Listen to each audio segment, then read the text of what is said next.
दोपहर की शुभ शुभ आकांक्षाएं आदरणीय दिनेश उपाध्याय, संरक्षक मार्गदर्शक राष्ट्रीय हित समूह श्री विवेक कुमार चौरसिया जी, राष्ट्रीय अध्यक्ष राष्ट्रीय हित समूह श्री अजय चौहान, साधारण सचिव राष्ट्रीय हित समूह सोमा बुछाइल, राष्ट्रीय समूह प्रांत सचिव राजेश मेहरा जी जिन्होंने भी स्वागत भाषण दिया, और पूरे पश्चिम बंगाल प्रांत से आए हुए अलग अलग प्रतिनिधि, मीडिया के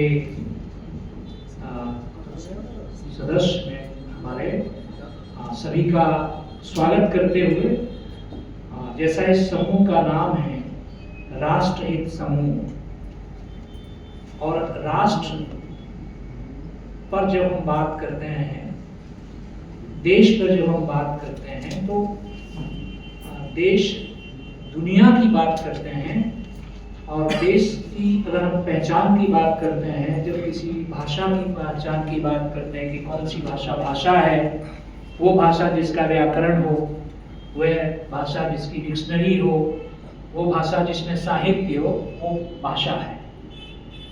राष्ट्र की जहाँ तक बात है, राष्ट्र वो है जिसमें संस्कृति है, बोलियां हैं, आचार हैं, विचार हैं, और राष्ट्र की जो अवधारणा है, बंगाल में रहते हुए आप आश्चर्य में पड़ जाएंगे कि राष्ट्र और देश की जब हम बात करते हैं, तो अगर हमें बंगला में कोई पूछे कि हमारा देश कुठा है, तो मेरा देश वहाँ है जहाँ मेरा घर द्वार है, जहाँ मेरा खेत है। यहाँ कलकत्ते से जब कोई गांव जाता है सप्ताह में लास्ट में, तो हम उसको पूछते हैं कि कहाँ जा रहे हो, बोले अभी देशे जा रही। ये जो देश की धारणाएं हैं, कई बार इस तरह आती हैं कि देश का विभाजन हो रहा है, और एक हिंदू बड़े नेता को पूछा जा रहा है कि तुम हिंदुस्तान में रहोगे कि पाकिस्तान में जाओगे, तो कहते हैं अभी तो हमारे देशे था, और वो पूर्वी पाकिस्तान में रह गए। उनके साथ कई लाख लोग रहे। मैं ऐसा इसलिए कह रहा हूँ कि मैंने पहले सोचा था कि बहुत फॉर्मेट वे में बात करूंगा, लेकिन जहाँ उपाध्याय जी बैठे हों और राष्ट्र के चीज़ों पर बात की जा सकती है, तो मैंने अपने को पूरा फॉर्मेट तोड़ दिया। फॉर्मेट इसलिए तोड़ दिया कि नेटफ्लिक्स में एक महाभारत आ रहा है पिछले 3 दिन से। उसका जो कॉन्सेप्ट है वो महाभारत नहीं है जो दुनिया के तमाम महारत है। नरसिंह भादुड़ी एक नाम है, बंगाल का बड़ा नाम है, कल्चरिस्ट हैं यहाँ के, उनके कॉन्सेप्ट पर वो महाभारत बना है। 150 देशों में रिलीज हुआ है, 3-4 दिन पहले की बात है। मैं इसलिए कह रहा हूं कि जब हमारे कल्चरिस्ट फॉर्मेट बदलते हैं, और वो कार्टून फिल्म है सर, नेटफ्लिक्स पर रिलीज हुए 3-4 दिन पहले की बात है, तो देश राष्ट्र पहचान से जब हम थोड़ा आगे बढ़ते हैं, तो আমার বলতে কোনো অসুবিধে নেই। যে আজকের তারিখে অনেক লোকের নাম আমরা যখন নিচ্ছি, অনেক দেশের নাম নিচ্ছি, বুঝতে পারছি না এই দেশটা কোথায়।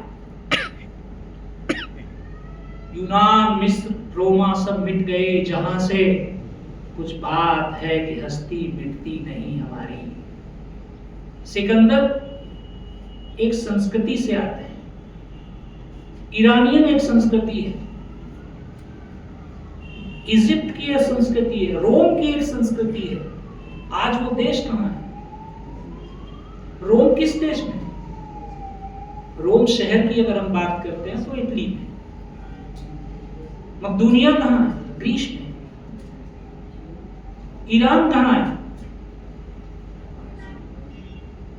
ईरान की जो संस्कृति है, उस संस्कृति में धर्म कौन सा है?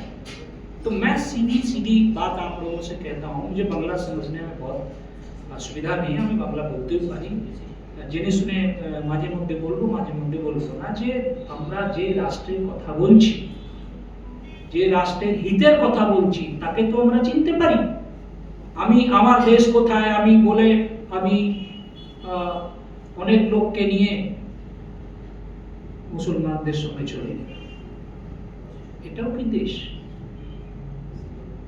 देश कोई कागज पे बना हुआ नक्शा नहीं है कि हमने कागज पे नक्शा बना दिया, साहब ये देश है, इसमें से थोड़ा काट दो पाकिस्तान हो गया, थोड़ा हटा दो बांग्लादेश हो गया, थोड़ा हटा दो बर्मा हो गया। देश वो है जो हमारे आपके भीतर में सांस लेता है, उठते बैठते 24 घंटे। जो कल्चर हमारे भीतर है, जो संस्कृति हमारे भीतर है, जो भाषा हमारे भीतर है, जो धर्म हमारे भीतर है, राष्ट्र वो है। राष्ट्र वो भी नहीं है कि हमने एक दीवार खड़ी कर दी। हिंदुस्तान ही नहीं, दुनिया के तमाम देशों में 4-4, 5-5 दीवारें हैं। देश के बीच में दीवार है, यरूशलेम में दीवार है, जर्मनी में दीवार है, लेकिन वो दीवारें टिकी नहीं ना। लोगों ने राष्ट्रीयता में उसे तोड़ दिया। और एक ईंट हमारे बंगाल में भी आई थी, रहती थी, उसके टेबल पे रखी रहती थी, जर्मनी की दीवार की ईंट थी। जिस राष्ट्रीयता की बात करते हैं, राष्ट्र है तब ना राष्ट्रीयता है। और भाषा के साथ राष्ट्रीयता जब जुड़ जाती है तो तमाम देश की भाषाएं हैं। मैं यहाँ से बोलते हुए मुझे कोई हिचक नहीं है कि देश की सभी भाषाएं राष्ट्र की भाषाएं हैं। देश की सभी संस्कृति साझी है। आपको बोलते हुए हिचक नहीं है कि गंगा सागर नहीं होता और बंटवारा होता तो गंगा सागर पाकिस्तान की तरफ चला गया। हमारे जो पुरखे थे, आप आश्चर्य करेंगे कि न ट्रेन है, न गाड़ी है, न बस है। और करौली में वृंदावन में पूरा बंगाली समाज 400 साल से बसा हुआ। तमाम मैंने बिल्डिंगें देखी जिनमें बंगला में विमला दासी भवन कम से कम 200 साल। मैं ये कहना चाहता हूं कि जिस राष्ट्र की हम लोग बात करते हैं, वो राष्ट्र वो है जिसमें हमारी संस्कृति है, जिसमें हमारी किताबें हैं, जिसमें हम सांस लेते हैं।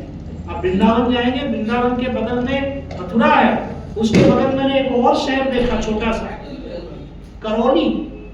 करौली में पूरे मंदिर बंगाली है। तब की बात है जब हवाई जहाज रहा था, ना ट्रेन रही होगी, बैलगाड़ी से बंगाल से लोग वृंदावन गए,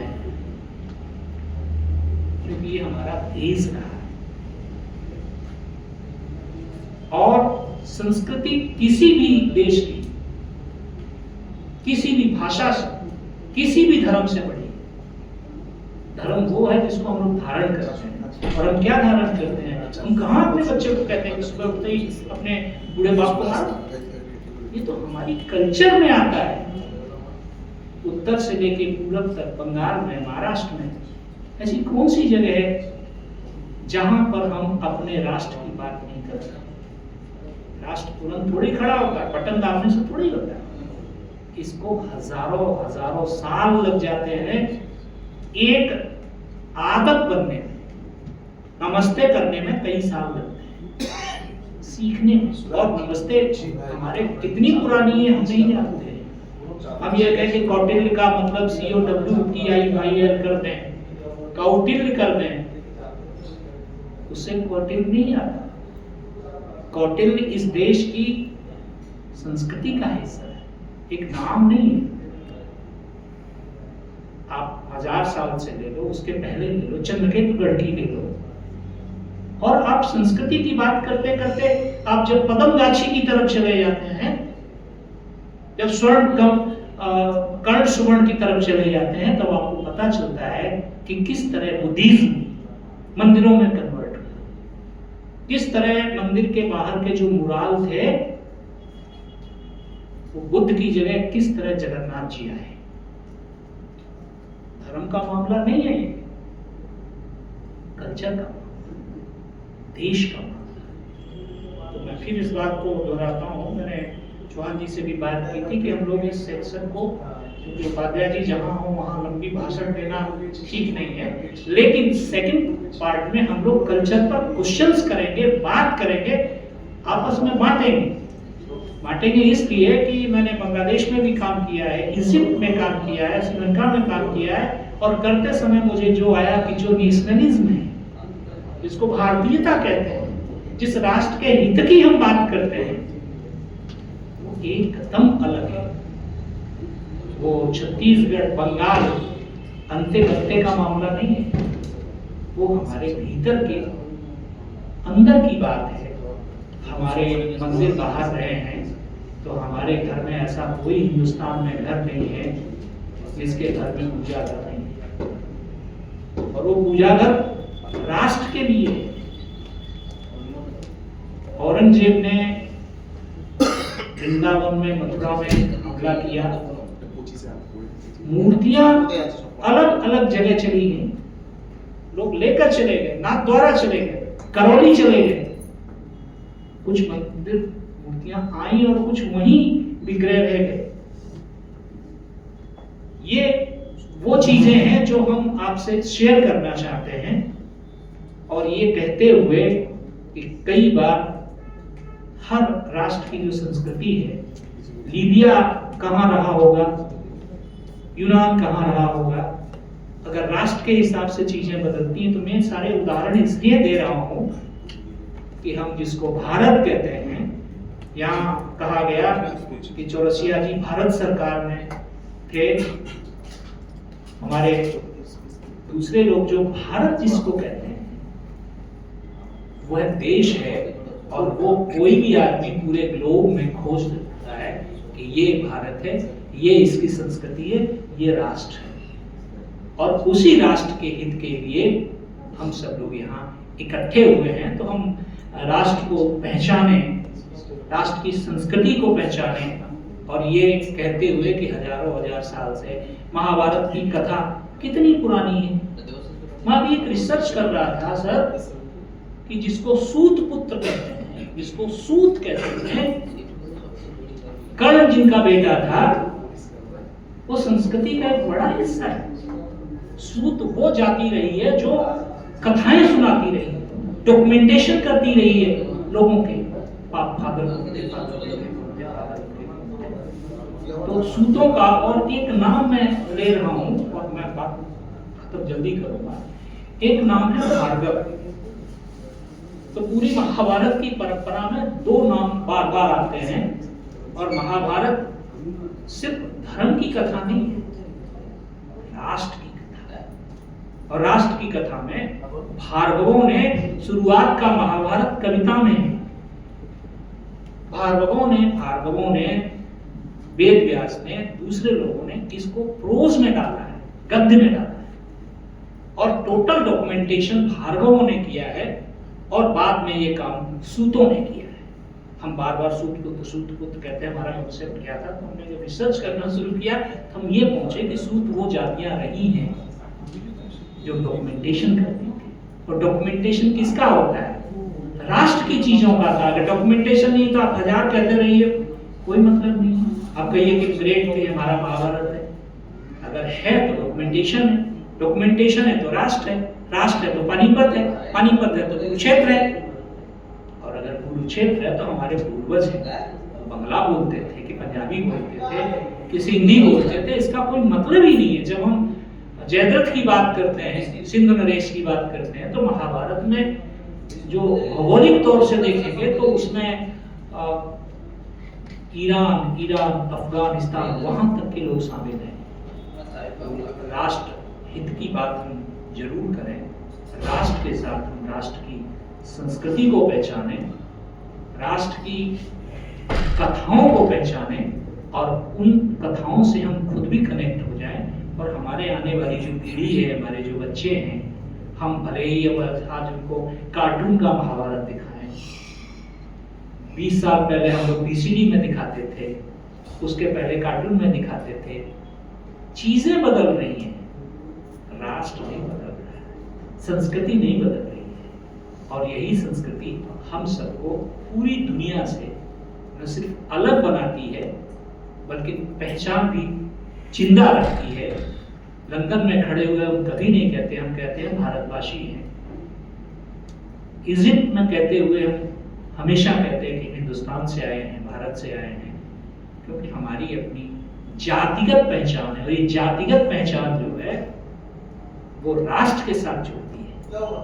हम यहाँ बंगाली हैं, मराठी हैं, लेकिन हम जहाँ रिप्रेजेंट करते हैं वहाँ हम निश्चित रूप से शुद्ध भारतवासी हैं। बस मैं यही सबसे उम्मीद करूँगा कि आप सब लोग बहुत दूर दूर से आए हैं, सिर्फ आए ही नहीं है, आपको लौट के जाके बताना है कि आप क्या सीख के आए हैं। अगर दिनेश जी वहां थे तो आपने क्या सीखा, क्योंकि आपको अपने लोगों को समझाना है। नया कुछ नहीं है, सब कुछ यही है, सिर्फ हमें आंख खोल देनी है। और आंख खोलने का मतलब ये है कि हमें दिल से बात करनी है, और हम जो भी बात कर रहे हैं, कोई ऐसा नहीं कि हम कोई गाना गा रहे हैं, कोई ऐसा नहीं कि हम बहुत अच्छी कथाएं सुना रहे हैं। ये सारे राष्ट्र के बहुत अच्छे अवयव यहाँ मौजूद हैं। उतने ही महत्वपूर्ण आप हैं जितने ही महत्वपूर्ण सामने लोग बैठे हैं। मैं फिर से एक बार आप सबके जोश को नमस्कार करते हुए सेकंड पार्ट में हम कल्चर पर क्वेश्चंस करेंगे, ताकि अब लौट के जाएं तो कुछ न कुछ बहुत अच्छी चीजें लेके जाएं। नमस्कार, ধন্যবাদ। जो मिले काज करते আর আমি বহুত বদমাস ছিলাম, তো আমার বড় ভাই বলল যে কি আমরা কন্ট্রোল করতে পারছি না, মেয়েকে নিয়ে যাও। তো আমার বাবা আমাকে নিয়ে এলো, মিলে বাবা কাজ করতেন। আমি এখান থেকে পরে পড়াশোনা করেছি।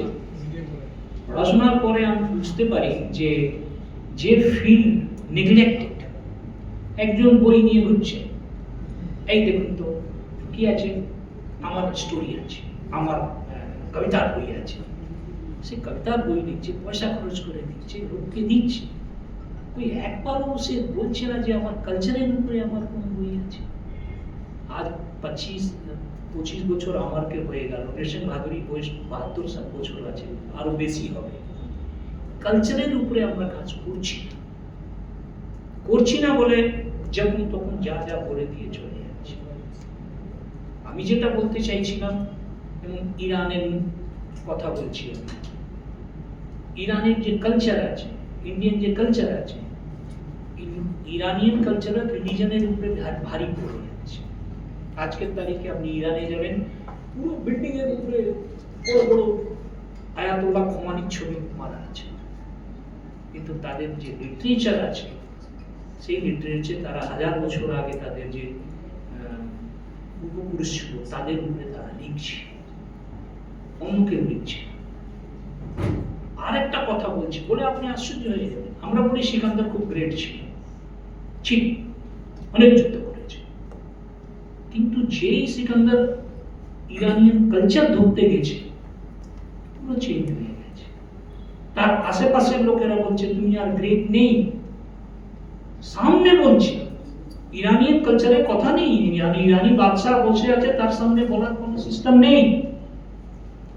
কিন্তু মকদুনিয়ান সিস্টেমে ছিল, যেই সিকান্দার রাজা হয়েছে, যেই গগু মেলার যুদ্ধ হয়েছে, কালচার কিভাবে লোককে খেয়ে নেয় সেটা সিকান্দারের তার বন্ধু বান্ধবরা বলছে যে তুমি বেঁচে আছো, এই যুদ্ধে আমি তোমাকে বাঁচিয়েছিলাম।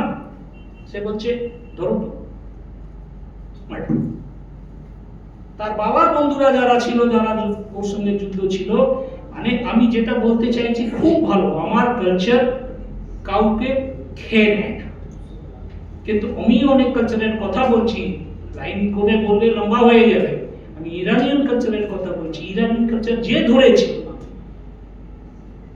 সে চিনে গেছে।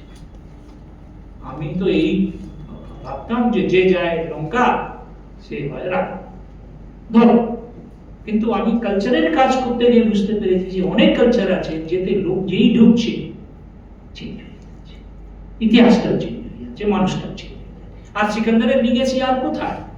খতম। এই হলো ব্যাপার। সিকান্দার ইন্ডিয়াতে অ্যাটাক করতে এসছে, তার সোলজাররা বলেছে, মিটিং করেছে, বলেছে যে এই তুমি এগোবে না, আমরা আর যেতে চাই। যে বলেছে তারপরে রাত্রিবেলা মার্ডার হয়ে গেছে।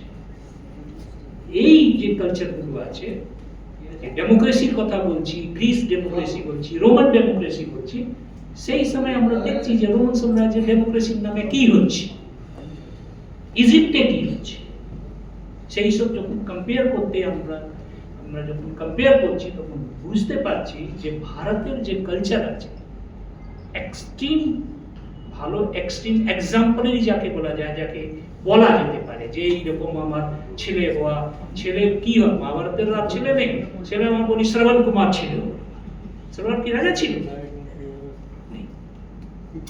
কিন্তু ক্যারেক্টার আছে।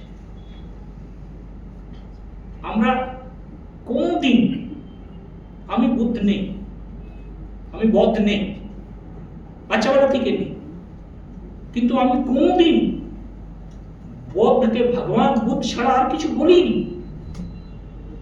This is the culture.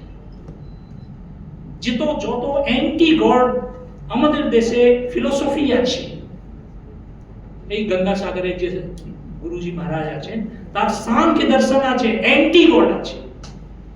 আমরা তো মানি, গঙ্গাসাগরে যাই, कोई दर्शन तो पड़ी ना, কিন্তু আমরা মান করি। This is the cultural problem. আমাদের যে সারা পশ্চিমবঙ্গে যত ভালো লোকের ব্রেনে যত বিচার আসছে, সে বিচার রাষ্ট্রের, মমতা ব্যানার্জির নেই। যে ভালো কথা লিখবে তার উপরে শুধু তার বাড়ির অধিকার নেই, সমাজের অধিকার আছে, দেশের অধিকার আছে। আজকে বিচারটা এলো কোথা থেকে? আপনি শুনে আশ্চর্য হয়ে যাবেন। আমি বেশি অবসর বলতে চাইছিলাম না, কিন্তু উনি বললেন তো আমি কিছু কিছু শেয়ার করছি। দালাই লামা বলে একজন, সবাই চিনি, দালাই লামার চেহারা আজকের তারিখে হলিউড অনেকের বুদ্ধিজম অ্যাকসেপ্ট করছেন। তার সেদিকে যাচ্ছি যে যখন চীন দালাই লামাকে কবজা করতে যাচ্ছে, আপনি শুনে আশ্চর্য। মাও সে তো ভালো বুদ্ধিস্ট ছিল, আর দালাই লামাকে বারে বারে বলতে যে ভাই তোমাদের জন্য আমরা বেঁচে আছি, কিন্তু মাঝে মধ্যেই বলতো এই ধর্ম আফিম আছে, ধর্মভক্ত দালাই লামা বুঝতে পারলেন যে একদিন এই আফিমের নামে আমাকে মার্ডার করে দেবে। জাস্ট তার বায়োগ্রাফি এসছে, তাতে লিখেছে সে যে আমাদের লোককে বারে বারে চাইনিজরা বলেছে একে মার্ডার করে দাও। কাকে? দালাই লামাকে। তো আমাদের লোকেরা বলেছে যে আমাদের কালচারে কোনো মারার সিস্টেম নেই, আমরা শিখিনি, গালাগালি আমরা দিতে শিখিনি, কাউকে আমরা মার্ডার করে দেবো এটা আমাদের রিলিজনে নেই। আর সেই রিলিজনের লোকেরা যখন জাপানে ঢুকছে, জাপানিরা কি করছে? আমি কালচারের কথা বলছি, রিলিজন তার সঙ্গে সঙ্গে গ্রো করছে, চেঞ্জ হয়ে যাচ্ছে। তো এইসবগুলো আছে। দালাই লামা লিখেছে যে আমাদের লোকেকে বারে বারে চাইনিজরা বলেছে যে মার্ডার করো, মার্ডার না করলে হাত পা কেটে দাও, কিছু করো। বলে যে আমাদের কালচারে লোক মারার নেই। কই আমরাই তো বলি না, হাত থাকতে মুখে কেন? কই মারতে যাই না? মারতে যাই? রেগে গিয়ে কি বলি? রেগে গিয়ে ইংরেজি বলি। কই হিন্দিতে তো আর বলি না, আর সংস্কৃত বলি না, বাংলা বলি না। তো আমরা মনে করি যে এই ল্যাঙ্গুয়েজ গুলো থেকে আমাদের মারামারি আসতে পারে। আমাদের কালচারে নেই। আর যে নেই সেটা কোন রকম করে আনা যায়। আর আজকের তারিখে বিহার থেকে বাঙালির অবস্থা খারাপ, মারামারি হাঙ্গামা। কই আমাদের কালচার আছে? তো কালচার রাষ্ট্রের সঙ্গে যুক্ত আছে। রিলিজন চেঞ্জ হতে পারে, পলিটিক্স চেঞ্জ হতে পারে, রাজা চেঞ্জ হতে পারে, কালচার আর দেশ চেঞ্জ হতে পারে। দেশের নাম যাই রাখো, মানুষ তো ওই থাকবে। রাজা বলে খাবো কি? খাবে তো, তুমি যা খাচ্ছ তাই খাবে। এইসব জিনিসগুলো আছে। আমার একটাই রিকোয়েস্ট আছে আপনার সবার কাছ থেকে, আপনি একটু কালচারকে পড়ুন। কাহিনী পড়ছেন, স্টোরি পড়ছেন, স্টোরিও কালচার আছে, কিন্তু না কালচার হলে আমি ওরে পড়বই না।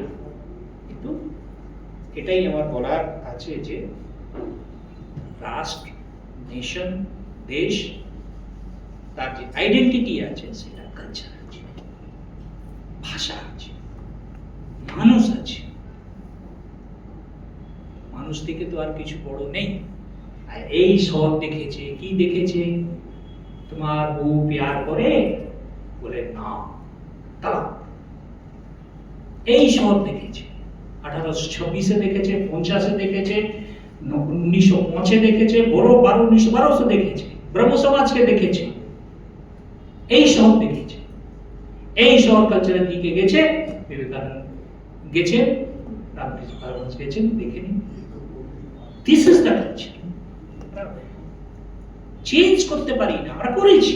এই যে আমি যেখানে বসে এখানে দাঁড়িয়ে বলছি, আপনি চলে যান ব্রহ্ম সমাজ মন্দিরে, এইরকম পণ্ডিতজি এইরকম দাঁড়িয়ে আছে, হ্যাঁ, আর এইরকম করে সবাই চেয়ারে বসে আছে, মানে জাস্ট টু চার্চ। আর সানডে সানডে মন্দির যেতে হবে, कोई আমরা তো রাখিনি। কালচারকে চেঞ্জ করা যায় না, কালচার নিজেই চেঞ্জ করে দেয়। না এই শহরে দেখুন না, আজকের তারিখে আপনি জমি মাপামাপি করে নিন, 60% জমি ব্রহ্ম সমাজের আছে, কলেজ ব্রহ্ম সমাজের আছে, কই ব্রহ্ম সমাজে তো আমরা এখানে দেখছি না। তো আমরা ভেবেছি যে একটা কালচার ক্রিয়েট করে দেবো, একটা রিলিজন ক্রিয়েট করে দেবো, কই আমরা পারিনি। আমরা পারিনি না, যারা চেষ্টা করেছে তারা পারিনি, আমরা গেছি, আমরা মেন স্ট্রিমের দিকেই গেছি আর যাই। তো রাষ্ট্র আছে, আর রাষ্ট্রের ভালোর জন্য আপনারা সবাই এখানে এসছেন। আমার তো খুবই ভালো লাগছে। আমি গোড়া থেকেই বাংলায় বলতে চাইছিলাম, ইচ্ছাও ছিল, কিন্তু ভাবলাম যে এই যে দিদিরা এরা যে বড় বড় মাথারা এসেছে, তারা বলবে যে এরা কি বললো আমরা বুঝতে পারিনি। বিশেষ করে দীনেশজি যেখানে বসে আছে, চৌহানজি বসে আছেন, চৌরসিয়াজি বসে আছেন, তো আমার মনে হয় যে না না কিছু কিছুটা হলো। তো আপনাকে অনেক অনেক ধন্যবাদ, নমস্কার।